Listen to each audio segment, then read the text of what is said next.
నమస్తే, welcome to Andhraprabha.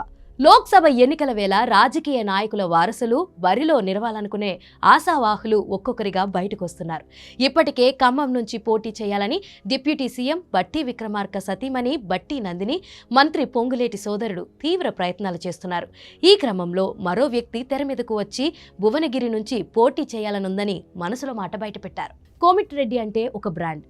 3 దశాబ్దాలుగా ప్రజా జీవితంలో ఉన్నారు. అందుకే తాను కూడా ప్రజా జీవితంలోకి రావాలనుకుంటున్నానని, తన కుటుంబ సభ్యుల సహకారంతోనే భువనగిరి నియోజకవర్గం నుంచి పోటీ చేస్తానని దరఖాస్తు చేస్తున్నట్లు తెలిపారు.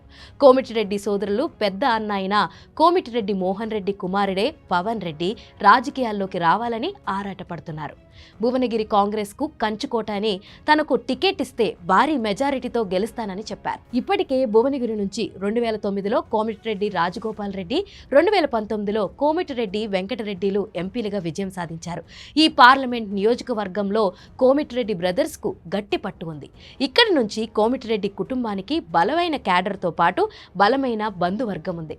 20 ఏళ్లుగా డాక్టర్గా సేవలందిస్తున్న సూర్యపవన్ రెడ్డికి మంచి పేరుంది. మొన్న జరిగిన అసెంబ్లీ ఎన్నికల్లో భువనగిరి పార్లమెంట్ నియోజకవర్గంలోని 7 అసెంబ్లీ స్థానాల్లో జనగామ మినహా నకరేకల్, భువనగిరి, ఆలేరు, తుంగతుర్తి, ఇబ్రహీంపట్నం నియోజకవర్గాలను కాంగ్రెస్ కైవసం చేసుకుంది.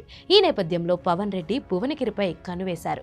మరి అధిష్టానం ఏ నిర్ణయం తీసుకుంటుందో వేచి చూడాల్సిందే.